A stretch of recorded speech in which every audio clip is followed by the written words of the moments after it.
Hi friends, എല്ലാവർക്കും SR² ചാനലിലേക്ക് സ്വാഗതം. എല്ലാവർക്കും ഗ്രീൻ പീസ് കറി ഇഷ്ടമായിരിക്കും അല്ലേ? രാവിലെ ദോശയുടെ കൂടെയും ചപ്പാത്തിയുടെയൊക്കെ കഴിക്കാൻ പറ്റിയ ഒരു അടിപൊളി കറിയാണ് ഗ്രീൻ പീസ് കറി. ഈ ഗ്രീൻ പീസ് കറി നമുക്കൊരു വെറൈറ്റി രീതിയിലും തയ്യാറാക്കി നോക്കിയാലോ? വളരെ ടേസ്റ്റി ആയിട്ടും പെട്ടെന്ന് ഉണ്ടാക്കാൻ പറ്റിയ റെസിപ്പിയാണിത്. റെസിപ്പിയിലേക്ക് പോകുന്നതിന് മുന്നേ എൻ്റെ ഈ ചാനൽ ആദ്യമായിട്ട് കാണുന്നവരാണെങ്കിൽ ഒന്ന് സബ്സ്ക്രൈബ് കൂടെ ചെയ്തേക്കണേ. അപ്പോൾ നമുക്ക് നേരെ വീഡിയോയിലേക്ക് പോകാം.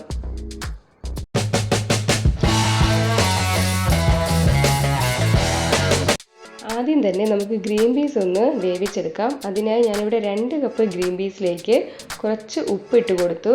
ശേഷം ഒരു 1/2 ടീസ്പൂണോളം മഞ്ഞൾപ്പൊടി, ശേഷം അത് വേകാൻ ആവശ്യമായിട്ടുള്ള വെള്ളം കൂടി ഒഴിച്ച് നമുക്കിതൊരു 5 വിസിൽ കേൾക്കുന്നവരെ വേവിച്ചെടുക്കാം. ശേഷം ഒരു കടായി അടുപ്പിൽ വെച്ച് അതിലേക്ക് കുറച്ച് ഓയിൽ ഒഴിച്ചു കൊടുക്കുക.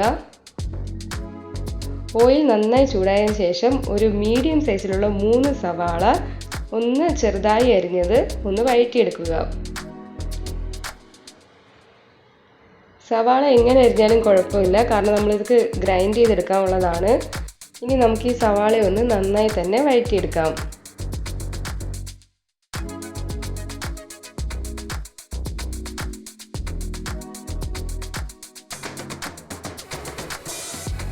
കൂടെ തന്നെ ഒരു ചെറിയ കഷ്ണം ഇഞ്ചി, ഒരു 3 അല്ലി വെളുത്തുള്ളി, ഒരു പച്ചമുളക് നെടുകെ കീറിയത്, ഇതും കൂടി ഇട്ട് നമുക്ക് നന്നായി ഒന്ന് വഴറ്റിയെടുക്കാം.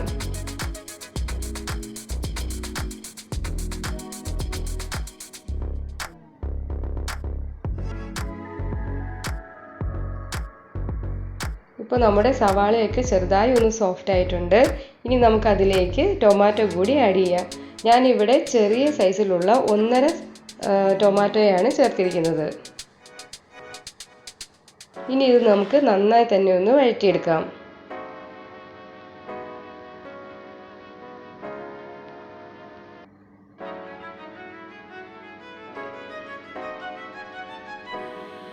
ഇപ്പോൾ ഇത് നന്നായി തന്നെ വഴണ്ടി കിട്ടിയിട്ടുണ്ട്. ഇനി നമുക്ക് തണുക്കാനായി മാറ്റി വയ്ക്കാം. തണുത്തതിന് ശേഷം ഒരു ജാറിലേക്ക് ഇട്ട് കൊടുത്ത് നമുക്ക് നന്നായി ഒന്ന് പേസ്റ്റാക്കി എടുക്കാം. ഇതാണ് അതിൻ്റെ ഒരു കൺസിസ്റ്റൻസി. ഇനി നമുക്കിത് മാറ്റി വയ്ക്കാം.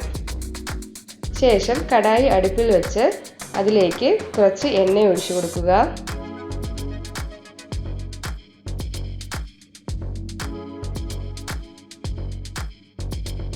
എണ്ണ നന്നായി ചൂടായതിനു ശേഷം 1 ടീസ്പൂണോളം ചെറിയ ജീരകം. ഇത് നോർത്ത് ഇന്ത്യൻ സ്റ്റൈൽ ഡിഷ് ആയതുകൊണ്ട് തന്നെ ജീരകത്തിൻ്റെ ആ ഒരു ഫ്ലേവറാണ് ഇതിൽ മുന്നിട്ട് നിൽക്കുന്നത്. നിങ്ങൾക്ക് ജീരകത്തിൻ്റെ ഫ്ലേവർ ഇഷ്ടമല്ലെങ്കിൽ കുറച്ചായാലും ചേർത്ത് കൊടുക്കാം.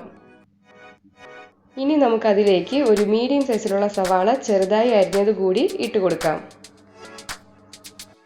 ഇനി നമുക്ക് ഈ സവാള നന്നായി തന്നെ ഒന്ന് വഴറ്റിയെടുക്കാം.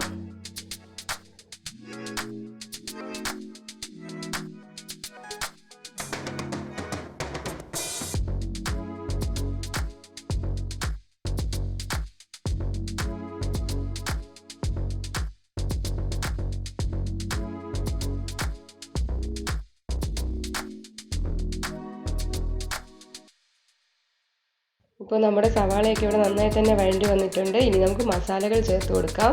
അതിനായി ഒരു 1/2 ടീസ്പൂണോളം മഞ്ഞൾപ്പൊടി, 2 ടീസ്പൂണോളം കാശ്മീരി ചില്ലി പൗഡർ, 1.5 ടീസ്പൂണോളം മല്ലിപ്പൊടി, ഇത്രയും ഇട്ട് നമുക്ക് നന്നായി ഒന്ന് മൂപ്പിച്ചെടുക്കാം. ആ പൊടിയുടെയൊക്കെ പച്ചമണം മാറുന്നത് വരെ ഒന്ന് വഴറ്റിയെടുക്കുക.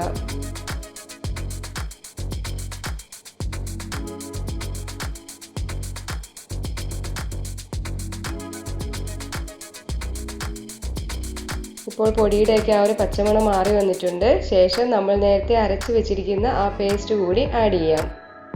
ഇനി നന്നായി തന്നെ ഒന്ന് മിക്സ് ചെയ്തെടുക്കുക.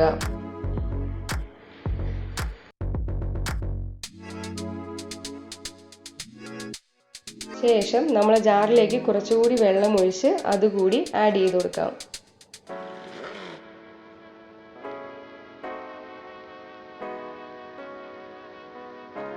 ഇനി നിങ്ങൾക്ക് ഗ്രേവി എത്രയാണോ ആവശ്യം അത്രയും കൂടി വെള്ളം ആഡ് ചെയ്ത് കൊടുത്ത് നന്നായി ഒന്ന് മിക്സ് ചെയ്തെടുക്കുക.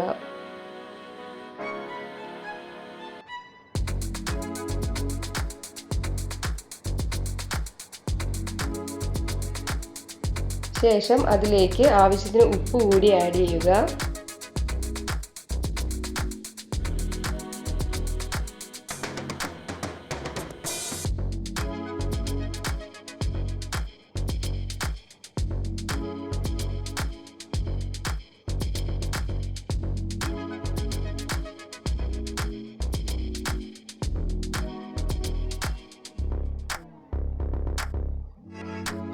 ഇനി നമ്മുടെ ഗ്രേവി ഒന്ന് തിളച്ചു തുടങ്ങുമ്പോഴേക്കും അതിലേക്ക് നമ്മൾ നേരത്തെ വേവിച്ച് വെച്ചിരിക്കുന്ന ആ ഗ്രീൻ പീസ് കൂടി ആഡ് ചെയ്യുക. ശേഷം നന്നായി ഒന്ന് മിക്സ് ചെയ്തെടുക്കുക.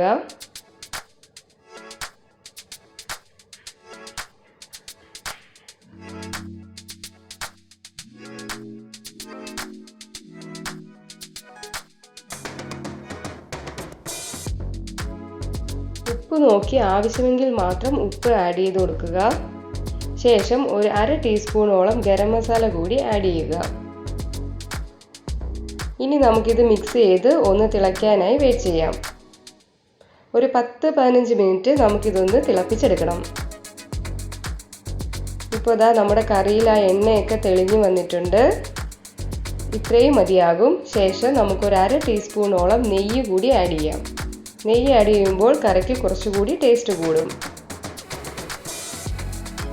ഇനി ഫൈനലായിട്ട് നമുക്ക് കുറച്ച് മല്ലിയിലയും കൂടി ഇട്ട് കൊടുത്താൽ നമ്മുടെ ടേസ്റ്റി ആയിട്ടുള്ള കറി ഇവിടെ റെഡി ആയിട്ടുണ്ട്. ചപ്പാത്തിയുടെ കൂടെയും ദോശയുടെ കൂടെയൊക്കെ കഴിക്കാൻ പറ്റിയ ഒരു അടിപൊളി കറിയാണിത്. അപ്പോൾ ഈ റെസിപ്പി എല്ലാവരും ഒന്ന് ട്രൈ ചെയ്തിട്ട് നിങ്ങളുടെ അഭിപ്രായങ്ങൾ കമൻറ്റ് ചെയ്യാനും മറക്കരുത്. അപ്പോൾ അടുത്ത റെസിപ്പിയുമായി വരുന്നവരേക്കും ബൈ. Thank you all.